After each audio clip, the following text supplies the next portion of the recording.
നിങ്ങളുടെ ഇഷ്ട പരമ്പരകൾ എക്സ്ക്ലൂസീവായി സൺ നെക്സ്റ്റ് ആപ്പിലൂടെ തികച്ചും ഫ്രീ ആയി ഇപ്പോഴേ ആപ്പ് ഡൗൺലോഡ് ചെയ്യൂ. വൈകുന്നേരം ചിലപ്പോൾ ഞാൻ വിളിക്കാൻ വരില്ല. എനിക്ക് ഒരു സുഹൃത്തിനെ കാണാൻ പോണം. വൈകുകയാണെങ്കിലേ ഒരു ഓട്ടോ എടുത്ത് അങ്ങോട്ട് വന്നാൽ മതി. അത്രയും പറഞ്ഞപ്പോ തന്നെ വരില്ല എന്നുള്ള കാര്യം ഉറപ്പായി. ഞാൻ ഓട്ടോ എടുത്തങ്ങ് വന്നോളാം, പോരെ? എന്തായാലും മോളെ ഒന്ന് കണ്ടിട്ട് പോവാ.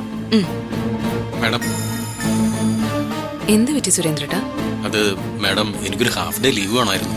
ലീവ് വേണമെങ്കിൽ തലേന്ന് പറയണ്ടേ സുരേന്ദ്രേട്ടാ? ഇനിയിപ്പോ ഒരാളെ എങ്ങനെ അറേഞ്ച് ചെയ്യാനാ? എനിക്ക് ഫുൾ ഡേ വേണ്ട. ഞാനൊരു 3 മണിയാകുമ്പോ തിരിച്ചെത്തിക്കോളാം. 3 മണിക്ക് തിരിച്ചെത്തോ? ആ, അത്ര നേരത്തെ ആവശ്യമുള്ളൂ. 3 മണിക്ക് വേണ്ട, 5 മണിക്കുള്ളിൽ തിരിച്ചെത്തിയാ മതി. Thank you madam. ശരി.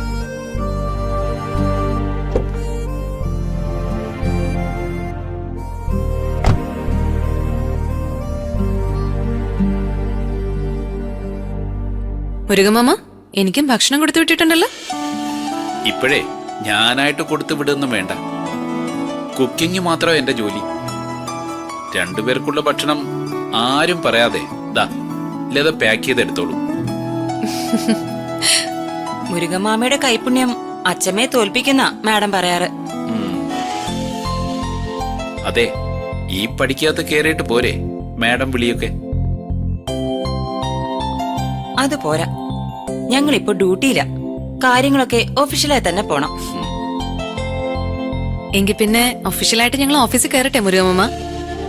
ഓക്കെ. ഞാൻ വെറുതെ മോളെ ഒന്ന് കാണാൻ നിന്നേ ഉള്ളൂ. ശരി മുരുകമാമ, ഞങ്ങൾ പോട്ടെ.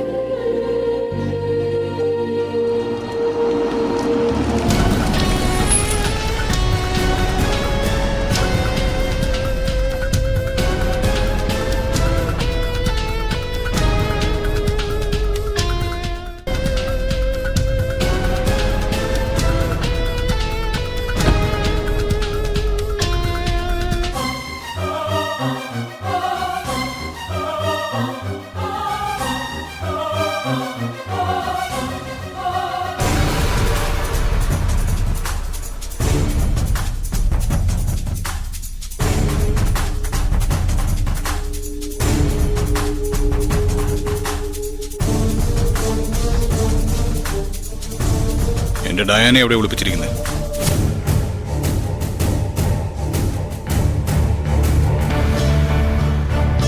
ഞാൻ ചോദിച്ചത് മനസ്സിലായില്ലേ?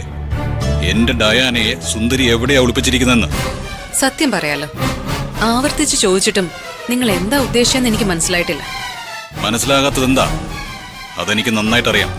അതുകൊണ്ട് എന്റെ മുന്നിൽ അഭിനയം വേണ്ട സുന്ദരി.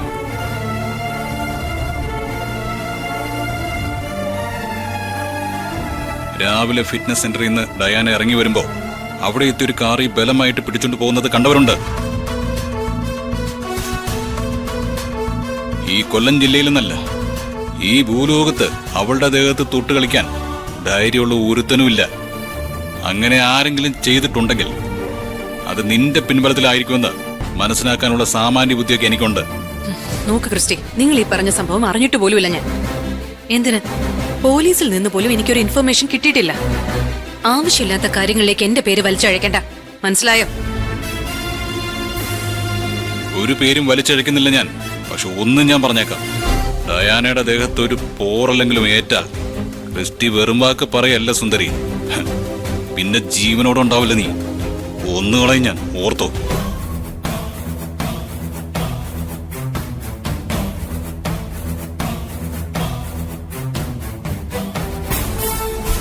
ഒരു മണിക്കൂർ ഞാൻ സമയം തരും സുന്ദരിക്ക്. അതിനുള്ളിൽ ഡയാന എന്റെ അടുത്ത് എത്തിയിരിക്കണം. ഇല്ലെങ്കിൽ തങ്കശ്ശേരി ക്രിസ്റ്റി ആരാണെന്ന് സുന്ദരി കാണും.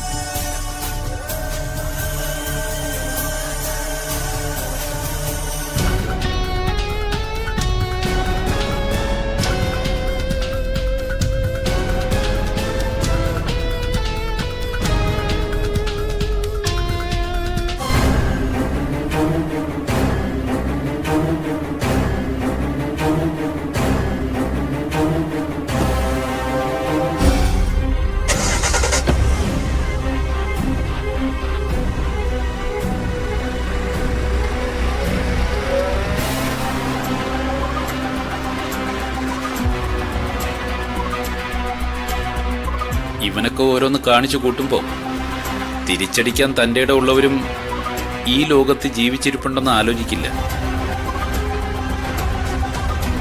ഇതിലിപ്പോ കൂടുതൽ ആലോചിക്കാനൊന്നുമില്ല. ഇവന്റെ ശത്രുക്കളിൽ ആരെങ്കിലും പ്രതികാരം ചെയ്തതാവാനേ വഴിയുള്ളൂ. അവളെ കൊണ്ടുപോയി എവിടെയെങ്കിലും പൂട്ടിയിട്ട് കാണും. മോൾ അതോർത്ത് ടെൻഷൻ ആവണ്ട. അവൻ വെറുതെ കിടന്ന് കുരയ്ക്കുന്നേ ഉള്ളൂ. മോള് സമാധാനമായിട്ട് പോകും. ക്രിസ്റ്റി ഭീഷണിപ്പെടുത്തിയതില് എനിക്ക് പേടിയൊന്നുമില്ല മുരുകമാമ. പക്ഷേ ഇതിനെ നിസ്സാരമായിട്ട് തള്ളിക്കളയാനാവില്ലല്ലോ. ക്രിസ്റ്റി പറഞ്ഞത് സത്യമാണെങ്കിൽ കാണാതായിരിക്കുന്നത് ഒരു പെണ്ണിനെയാ. എന്റെ ശത്രുവാണെങ്കിൽ പോലും ഒരു പോറൽ പോലും ഏൽക്കാതെ ഡയാനയെ രക്ഷിച്ചെടുക്കാനുള്ള ബാധ്യത എനിക്കുണ്ട്. ഇമ്മീഡിയറ്റ് ആയി ഒരു ആക്ഷൻ എടുത്തേ പറ്റൂ. വാ.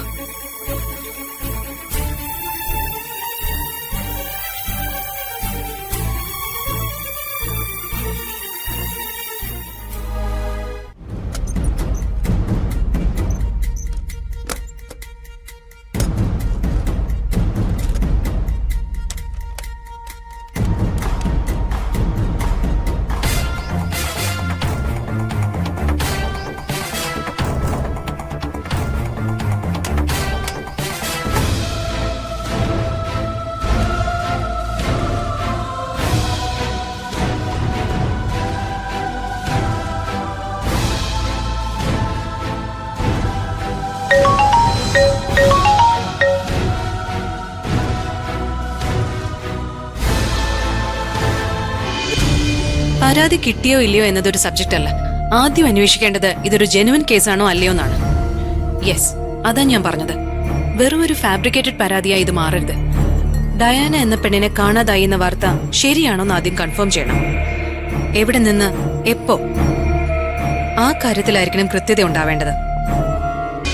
മാഡം ഹോൾഡ് ചെയ്യാം. Hello sir. Yes, excel fitness centre. അവിടെ നിന്ന് വർക്കൗട്ട് കഴിഞ്ഞ് ഡയന ഇറങ്ങി വരായിരുന്നു അല്ലേ?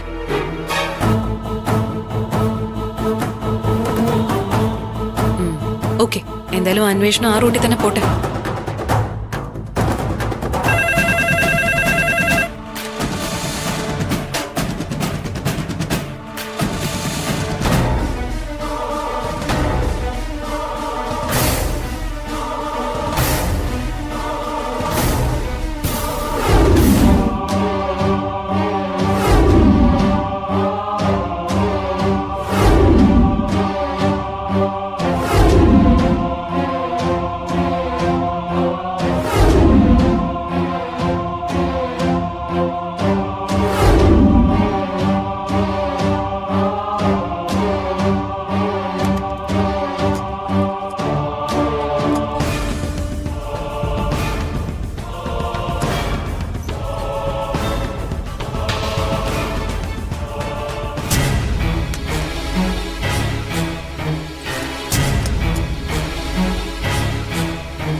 അല്ല, സാർ എന്താ ആലോചിക്കുന്നേ? ഡയാനെ പോലൊരു പെണ്ണിനെ തട്ടിക്കൊണ്ട് പോയെന്ന് പറയുന്നതില് എനിക്കൊന്നും അത്ര വിശ്വാസം വരുന്നില്ല. ഇത് ഉത്തരേന്ത്യയൊന്നും അല്ലല്ലോ, നമ്മുടെ കൊച്ചു കേരളത്തിലെ കൊല്ലം ജില്ലയല്ലേ. അങ്ങനെ ഉണ്ടാവില്ല എന്ന് ഓവർ എക്സ്പെക്ടേഷൻ വേണ്ട സർ.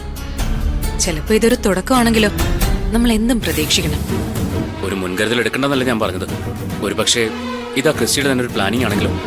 ഡയാനെ കാണാനില്ല എന്ന് ഒരു ഫേക്ക് ന്യൂസ് സ്പ്രെഡ് ചെയ്ത് സുന്ദരിയെ സമ്മർദ്ദത്തിലാക്കാനുള്ളൊരു തന്ത്രം. ഞാനങ്ങനെ സംശയിച്ചത് വേറൊന്നും കൊണ്ടല്ല. ആദ്യം തന്നെ ക്രിസ്റ്റി ആരോപണം ഉന്നയിക്കുന്നത് സുന്ദരിയുടെ പേരില്ല. സ്വാഭാവികമായും ഞാൻ പറഞ്ഞ റൂട്ടിൽ ഒരു സംശയം തോന്നുന്നതിൽ തെറ്റില്ല. പക്ഷെ ഡയാനെ വെച്ചൊരു കളിക്ക് ക്രിസ്റ്റി തയ്യാറാവുന്ന എനിക്ക് തോന്നുന്നില്ല സർ. ഡയാന അതിന് വഴങ്ങിക്കൊടുക്കുകയില്ല. ഒരിക്കലും തോൽക്കാൻ മനസ്സിലാത്തൊരു പെണ്ണാ ഡയാന. പിന്നെ ആരായിരിക്കും ചെയ്തത്? അതാര് തന്നെ ആയാലും ഇന്ന് സൺസെറ്റിന് മുമ്പേ ഡയാനെ കണ്ടെത്തി ക്രിസ്റ്റിയുടെ അരികിൽ എത്തിക്കണം. അല്ലെങ്കിൽ അതൊരു വലിയ ഇഷ്യൂ ആവും. ഇനിയിപ്പോ ക്രിസ്റ്റിയോടോ ഡയാനയോടോ പ്രത്യക്ഷമായോ പരോക്ഷമായോ പ്രതികാരം ചെയ്തതാണെന്ന് തന്നെ കരുതിക്കോളൂ. അങ്ങനെയെങ്കിൽ ആരായിരിക്കും ശത്രു?